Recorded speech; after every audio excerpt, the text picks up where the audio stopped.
So magandang araw po ulit and welcome to another video, and in this video we will have another unboxing for a GPU. Okay, so simulan natin, and as usual we will see kung ano-ano yung may kita natin out of this CPU from the box itself.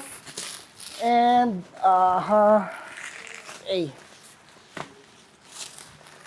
so by the way, yung magkakaroon tayo ng dalawang unboxing kasi may kasamang freebie na item yung CPU natin. So as you can see from here, ito yung kanyang Merc. Yan. So meron kasamang mechanical na keyboard. So we'll have a separate video for that one later. Okay, so tabi muna natin. And let's focus on this item. Haha!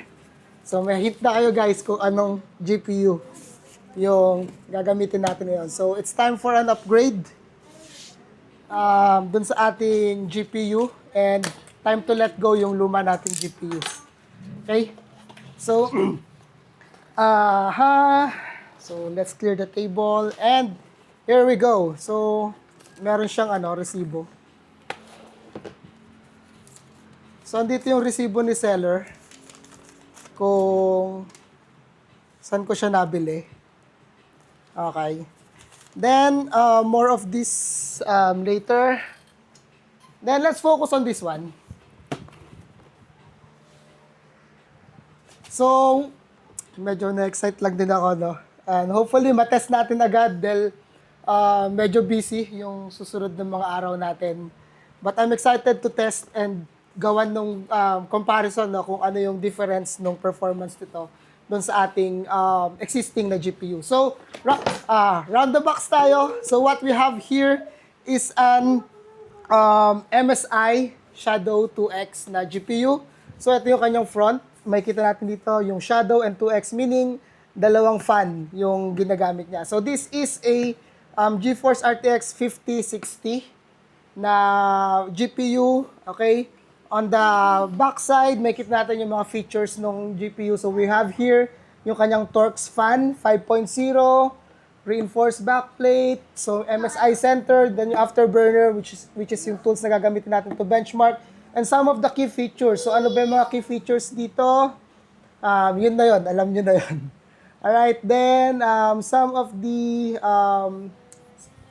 mga marketing or how this GPU will help you in terms of your productivity and gaming needs. So quick specifications nandito rin. So this is an 8 gig and GDDR7 na memory.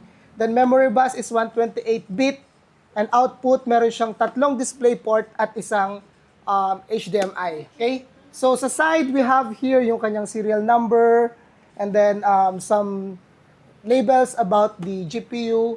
And then the other side, nandun naman yung kanyang model, which is kita yung MSI, Shadow 2X, and then same information. On the top page here, ayan. And then yung sa bottom page, yung kanyang Shadow 2X. Okay, so this is one. Ito na yung exciting part. Let's try to open yung box and see what's inside this thing. Okay. So, alright, so pagka-open mo ng box, ayan, meron ulit box sa loob. So meron siyang cover here na may logo ng MSI. Then let's remove it. And then once you remove this top cover, eto na yung kanyang GPU. Okay. So we have here yung GPU sa loob, naka pa siya, anti-static. And we also have here yung kanyang quick start guide. Okay, na medyo malaki. Medyo lengthy. It comes with different languages. So, hindi na natin yan bubuksan or isa-isahin. Then, what else do we have here? So, yung bottom part lang din nung GPU or nung item itself. Okay, so, tabi lang natin ng konti. Right? And then, let's try to open itong to see na kung ano yung itsura, yung ano yung mismong itsura ng card. Okay? So actually yung card hindi siya ganun kabigat, hindi rin siya ganun kagaan or medyo on the lighter side siya, no. Okay. So we have here ang hirap maghanap nung panindigan ko na. Ayoko na panindigan yung white build ko kasi medyo pricey yung mga white na parts. So this one is a black GPU. So makita nyo rito here. We have here yung MSI logo. Okay, yung Torx fan na design niya. And then, meron pa siyang plastic na cover dito. Tanggalin natin. Let's remove na tong plastic cover here. Ayan. So, it's a black GPU. Okay? And then, yun yung itsura ng kanyang, kasi pag sinaksak mo, ito na ilalim no? So, ganito mo siya makita kapag kinabit mo na dun sa inyong motherboard, okay? So, yung backplate, so I think plastic yung backplate, and then ito rin yung kanyang cover dito, plastic.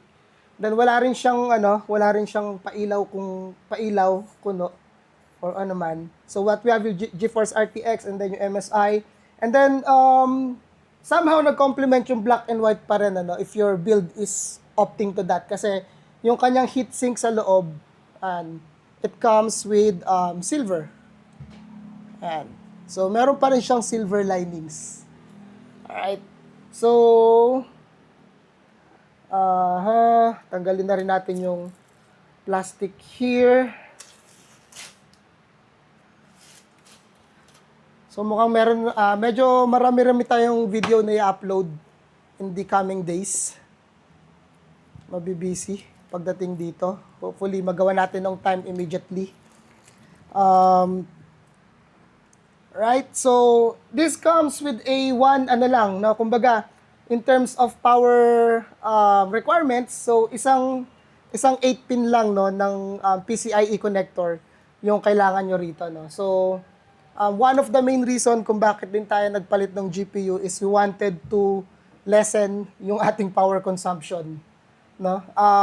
Because yung gamit nating card ngayon, it draws around 225 watts, yung Intel Arc A750 natin. And then this one, yung RTX 5060, ang kailangan lang nito 145 watts. So imagine, malaking jump na yun, 225 to down to 145 watts. So medyo malaki-laki na rin matitipid natin when it comes to power consumption, okay?